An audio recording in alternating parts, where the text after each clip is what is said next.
Autolite and its 96,000 dealers bring you Mr. Jeff Chandler in a story taken from life. Tonight's presentation of Suspense. Tonight, Autolite presents The Case Against Loo Doc, a factual document concerning the San Francisco Tong Wars, starring Mr. Jeff Chandler.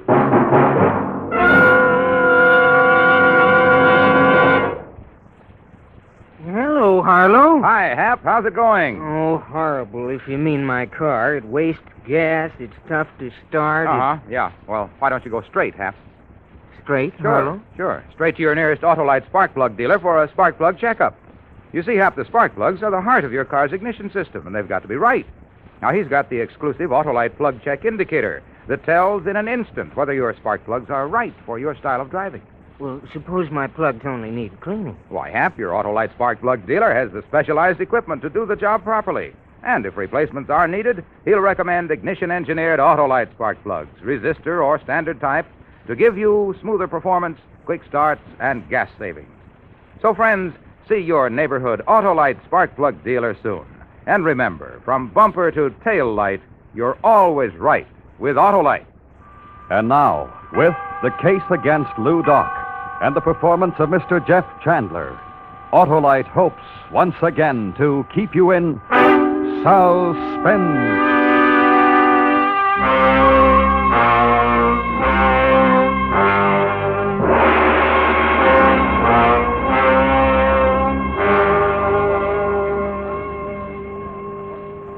Jack.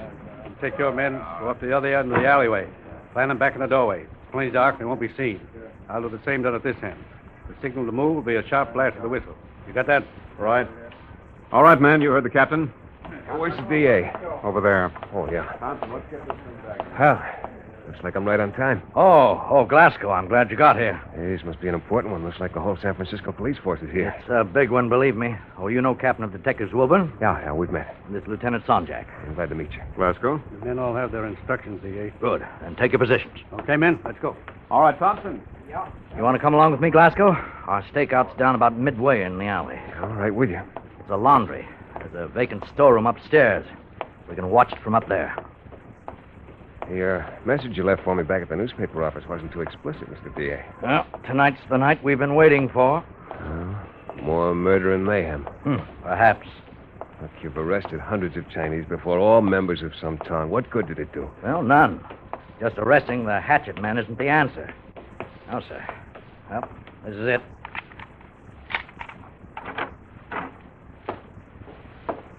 Smells empty. The Chinese laundryman who ran this shop was hacked to death in the last Tong battle they held along here. Come along. It's up those stairs. Who's having it out tonight?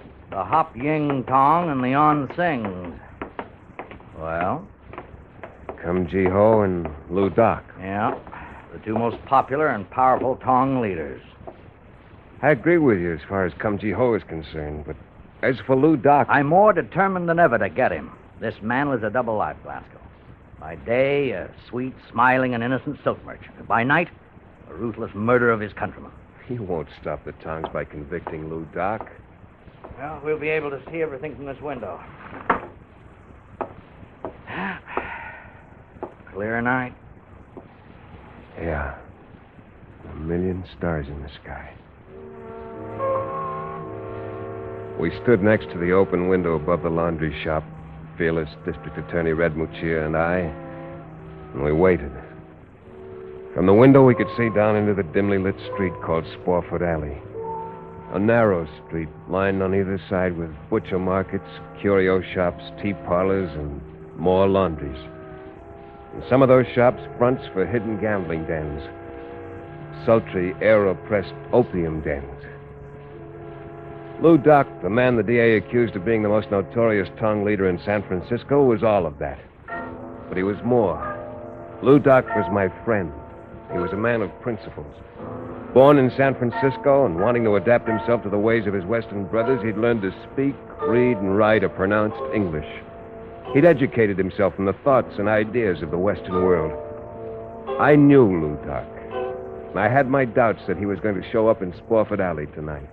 Cigarette, Glasgow? Yeah, thanks.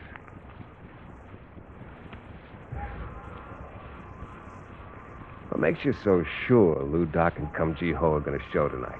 They're bitter enemies. When Kum Ji Ho learned that Loo Doc's brother was in love with one of his favorite sing-song girls, he challenged the Hop Yings. What's the girl's name? Ah Toy. She's a dancer at the Golden Lamp. Oh? On surface, the incident is just a spark to ignite the flame, Glasgow. You know that as well as I do. The real battle is being fought for supremacy. Yeah, almost 12. Any minute now.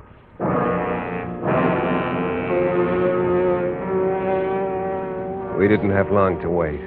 Because at exactly 12 o'clock, a loud, shrill cry rang out at one end of Spofford Alley. And at the other end of the alleyway, the reply. And another full-scale Tong War began.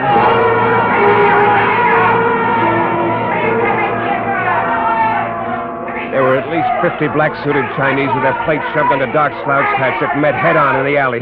Their hatchets reflected the moonlight as they crashed open enemy heads, and long, gleaming daggers found their marks in soft, easy flesh. And as the police moved in, they scattered in every direction, stumbling over the dead and wounded. But the police were efficient. They'd holed up both ends of the alley, and it looked like they'd rounded up every one of the boo-how doi that was alive. The district attorney paced the floor of the storeroom, his hands nervously twisting behind him as he waited for his captain of detectives to report to him. Then we heard heavy steps coming up the stairs. In a few moments, 3 men appeared at the head of the landing. Captain Wilburn, his Lieutenant Sanjak, and a smiling, dark-haired Chinese with his hands tied behind him. D.A., Oh, where's the other one? he disappeared. What do you mean he disappeared? I don't know, D.A. He was in mixing it up with the rest of them. I know, I saw him. But after we had the rest of them rounded up, I couldn't find him. How did you know it was Loo Doc, Captain? The big head. I recognize his big head. You can't accuse a Bring man that other one over here. Okay. You, move. This is the one they call Kum Ji Ho. I know why you started this one, Kum Ji Ho. Oh, yeah. How did Loo Doc manage to escape? Oh, yeah. Loo Doc. Very fine silk merchant. Yes. Don't stall with me. It'll go a lot easier on you. You know you're not going to get this man to talk. We'll see about that. Now, I want the names of every boo-how doi that fought in the alley tonight. Chan, Talo, Diayin. What was that? I think he said he wants his lawyer before he speaks another word. Correct. A lawyer? Yes. Thank you. I never heard of Looks any... like tonight wasn't the night you thought it was going to be, D.A. I'm afraid your net results are 0.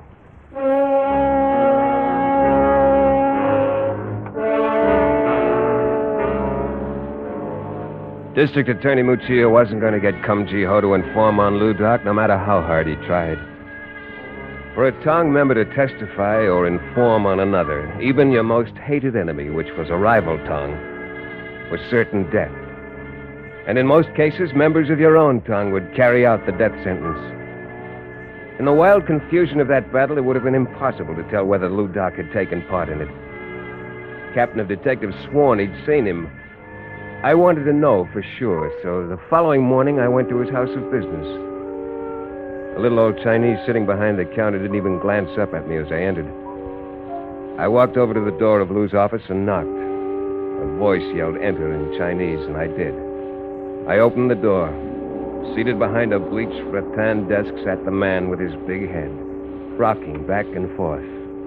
Loo Doc. Hello, Doc. It is nice to see you again. It's nice to see you. Please to sit. I was just about to serve tea. Thanks. Oh, I beg your pardon. This Dan is my beloved brother, Tommy. Mr. Dan Glasgow of San Francisco Tribune. How do you do, Mr. Glasgow? Hello, Tommy. You take tea with lemon, I believe. Right. I am most happy of this surprise visit, Dan. Here you are. Thanks. Most delicious. There were 7 men killed in last night's Tong War, Loo Doc. Tell me, Dan, do you prefer the Chinese or Indian tea? I said 7 men were killed in last night's Tong battle. Tommy. 最後正當嘅。我老媽，你好，只有 What's What's the matter? My words too strong for your brother's sensitive ears? Dan, if you were not a true friend, I would easily kill you with my own hand for such a remark. I'm sorry, Lou Doc. You, as I, believe in righteous principles. It was upon this discovery that I grew very fond of you. I've honored our friendship. In the ways of your Western world are many things that my people do not understand. Among my people are certain things which the Occidental does not understand. But cold-blooded murder is not a way that either world should have to understand. True. But I have read in the Western world books, I read of an organization called California Vigilance Committee. Oh, look, that committee Is was... to protect the innocent from the guilty. Yes, no argument. But for the protection. In Hop Ying Tong is protection for my people. Now comes time when most beloved brother falls in love with sing-song girl named Atoy. He wishes to marry with her. She returns his love. It must be so. And so, in order to bring about this marriage, hundreds of men may lose their lives. If it is as the gods design, yes. There's nothing that I can say that can convince you to settle the whole thing peaceably? In China, perhaps by tribunal, but in San Francisco, then, is not probable. We must settle this difference by other means. Oh, and I'm sorry, Lou Doc. I'm sorry for your people. There is no one upon whose heart this sorrow hangs heavier than mine. And with that, Lou Doc rose up from his chair. Stood staring at me for a moment through tear-filled eyes. Then he turned and strode majestically out of the room, his large head bent as if in prayer.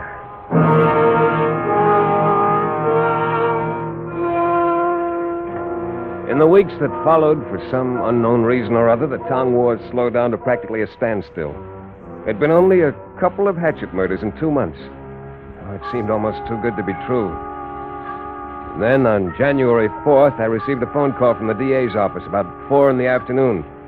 His voice had a smile in it. Well, it took someone else to do it, Glasgow, but it was done. What was done? About an hour ago in Ross Alley, 2 Tong men shot a man and then hacked his face to ribbons with their hatchets.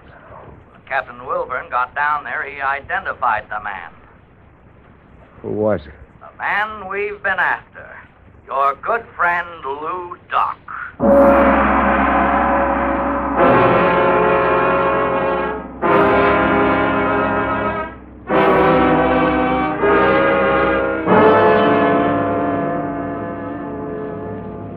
Autolite is bringing you Mr. Jeff Chandler in The Case Against Loo Doc. Tonight's production in radio's outstanding theater of thrills, Suspense.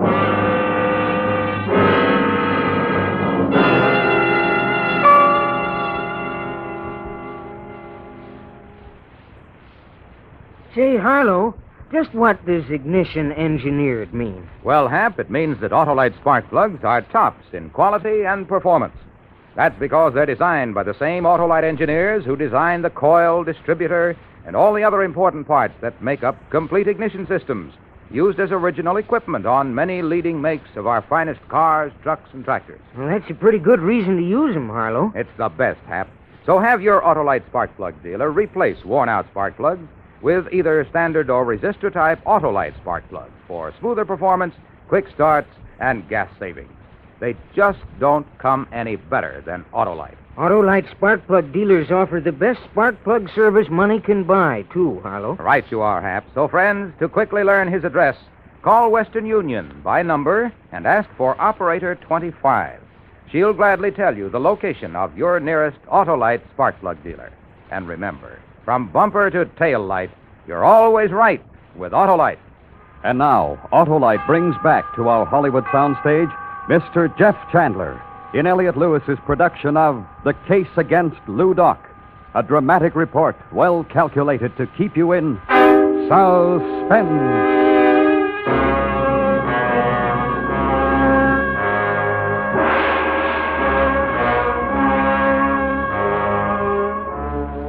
Lou Doc had been my friend, and the realization of what an impact his death would have on his following hit me.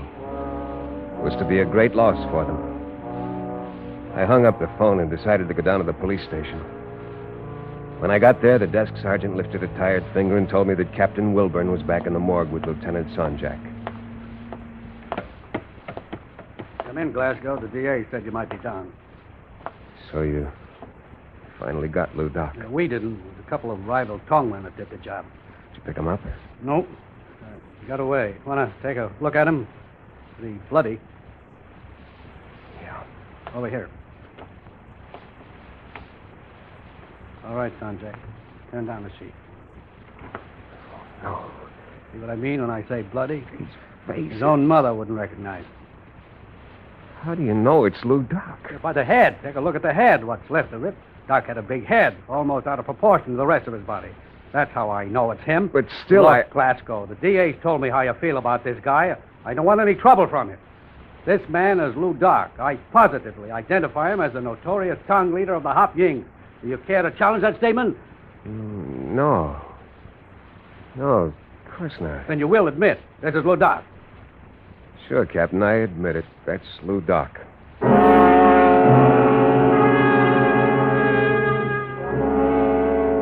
I admitted it because the thought suddenly occurred to me that here was the opportunity I'd been waiting for. The dead man lying on the slab in the police morgue was not Lou Doc. The police had no positive identification as to who the man was, but it looked like a perfect way to ease the pressure that was being brought to bear on them. Captain Wilburn knew that faceless man was not Lou Doc as well as I did.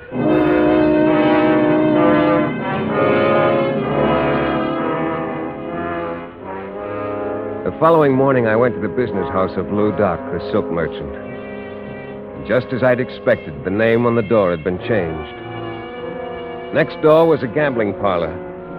I gave the password at the door and was admitted. I sat down at one of the fantan tables and began playing. I hadn't been playing long when I suddenly felt the presence of someone familiar standing next to me.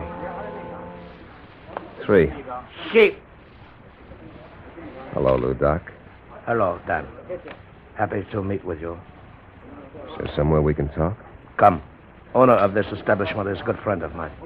We shall use his office. All right, you lead the way. Come.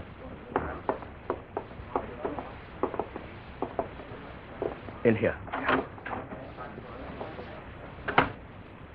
Now, we are alone. You're still hale and hearty, even though you're dead. That is not good joke. Take it you read the morning papers. Oh, yes. In time to change the name on your place of business. You were pleased to see elimination of Lou Doc, weren't you, my friend? You want the truth? Our most precious bond, Dan. Yes, Lou Doc, I was, because now it's no longer necessary for you to work with any tongue. It surprises me that you, of all persons I respect, should think that way. There's great work yet to be done among my people. Forget the work, Lou. It's a battle that won't be won until every tongue is disbanded. And if I leave, what then? Kumjiho and his tongue take over leadership in San Francisco? The terror that exists now will seem, my friend, a mere particle. Well, what about the police? The police are satisfied, you know that. The notoriety and publicity that have gone before will no longer continue to follow me. The Hop Yings will continue to exist, and you still behind them. Yes, my friend, to make decisions. I will set up puppet leader, but their rival, Kumjiho, will always know that still sitting on the throne of the Hop Yings is Lou Doc, the man he fears. I'm a newspaper man. I have to print the truth. You know that. Yes, my friend, I know. I also know something else. Yeah?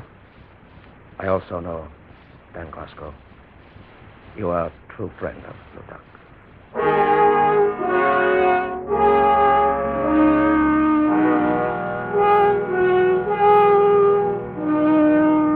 And he was right. I knew the fight within myself had begun. To know that he was still alive, and yet never to print that fact. Because in doing so, I'd have to betray his friendship. A windy night in February, I was working late in the office. It was about 8 o'clock when one of the reporters came in and told me that Tommy Yu Shu, Lou Doc's brother, had been trapped in the cafe of his dancer girlfriend, Artoy. I rushed down to Dagger Alley. There wasn't a soul in sight. I started to walk. It was cold and heavy wind was blowing, but my hands were soaking wet with perspiration as I made my way up the cobblestone walk to the Golden Lamp. I imagined 100 eyes staring at me from dark doorways. Then I was in front of the cafe. I walked up to the door.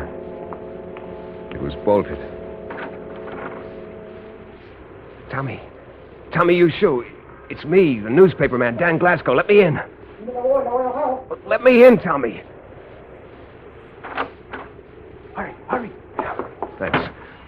What are you doing here? Word leaked out the Onsings had you holed up here. They sure do. You took an awful chance coming up that alleyway. Why'd you risk your neck here for coming here? A toy, Mr. Glasgow. Oh, I see. We planned to leave tonight, secretly. Somehow they learned of our plans. It was our toy's father who betrayed us. Her fire? Please, Tommy. My father was threatened. There was nothing he could do. I'm willing to die with Tommy. Does Lou Doc know you're here? No. Then call him. Tell him to call the police. You have talked with my brother, Mr. Glasgow. You know he would never do that. But you'll never get out of here alive. Then it must be so. Oh, I don't understand it. You'd be willing to commit suicide because of some silly, superstitious, and clannish idea that the only way to deal out justice is through force. Well, you and your brother and everybody who thinks that way, Tommy, are wrong. Maybe the idea of tongues originally were good ideas, but the goodness has gone out of them. I'm going to call the police. One moment, Mr. Glasgow. I'm sorry, but I cannot allow you to do that. All right, Tommy, you can put away the gun. I won't call him. Can I call your brother? Perhaps that is best. Thanks. Tommy gave me a number to call. Lou Doc answered the phone himself. His voice remained strangely calm when I told him what the situation was. He told me he was coming right down, warned me to stay in the cafe. Then I hung up. The three of us, Tommy Yushu, the sing-song girl Odd Toy, and myself, sat down and waited. 20 minutes later, I heard a car screech to a halt down at the end of Dagger Alley. I opened one of the small windows, stuck my head out, and looked down the narrow street. A long black car was parked at the curb. Then the car door opened, and Lou Doc stepped out, alone. And he began his long walk up the cobblestones to the cafe.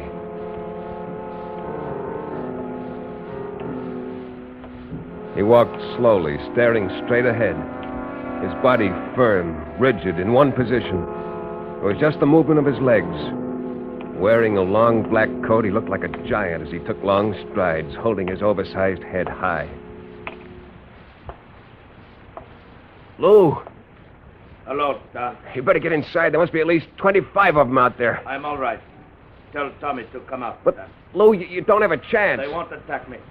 They haven't the nerve. Tell Tommy to come up. Tommy, he wants you to go with him. Tommy! I've got to go, Toy, but I'll be back for you. Do not fear, my beloved Tell him to one. hurry, Don. Tommy! I'm going. Hello, my brother. And you. Goodbye, Don. I see you soon again.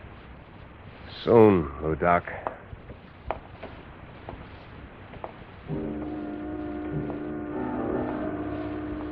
The two of them began their long walk back to the end of Dagger Alley. Lou Doc's hand closed tightly around his brother's arm, walking slowly but steadily toward the black car. They weren't 10 feet from it when from out of one of the dark doorways a figure jumped into view. It was Kum Ji-ho. Kum Ji-ho let go with 4 wild shots. Lou Doc whirled, covering his brother, at the same time whipping out a gun and firing. Tommy opened the door of the car, got in, and started it up. Then Lou Doc fell to his knees, still firing. Tommy gunned the car away. Lou Doc pitched forward on his face, emptying his gun.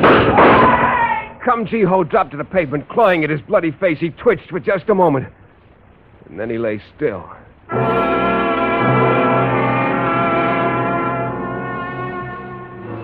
When I got to Lou Doc, he was still alive, but bleeding badly.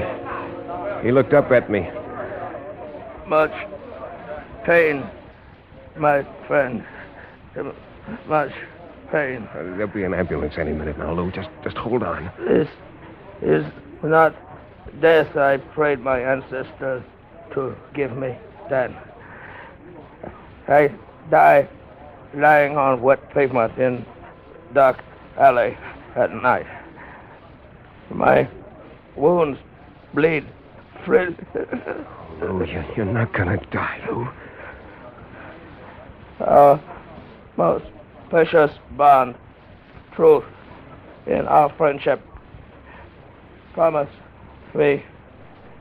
Promise as you hold me in your arms, my friend, that in stories that will be written, in one of them, someone will write. Someone will write that beneath that. Beneath the cloak of the legend of his notorious reputation, there existed a man who believed in the principles of righteousness for all his fellow men.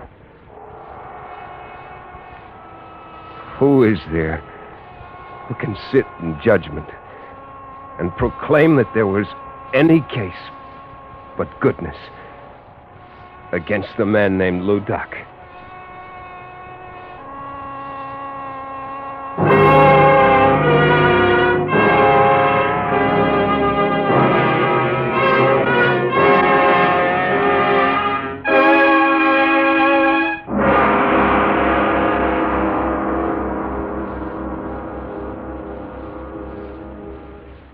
Suspense.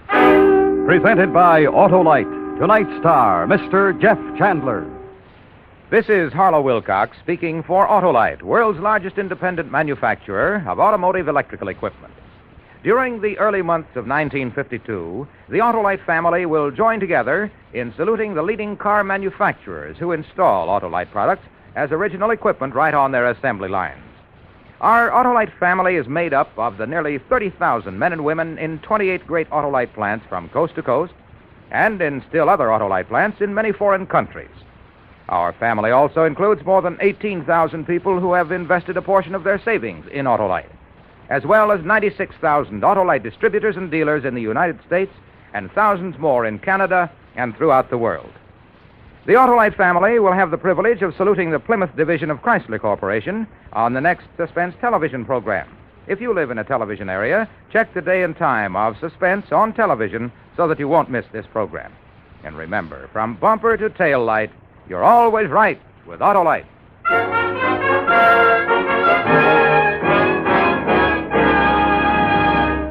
Next week, our star will be the First Lady of Suspense, Miss Agnes Moorehead, as Lizzie Borden, in a dramatization of the most famous unsolved American murder mystery, a true story we call The Fall River Tragedy.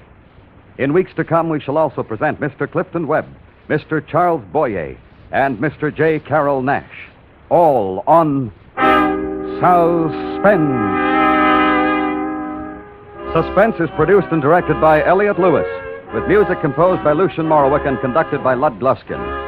The Case Against Loo Doc was written for Suspense by Richard George Pedicini. In tonight's story, William Conrad was heard as Loo Doc and Joseph Kearns as Lucia. Featured in the cast were Lillian Bayef, Sam Edwards, Herb Butterfield, Byron Kane, and Jack Crucian.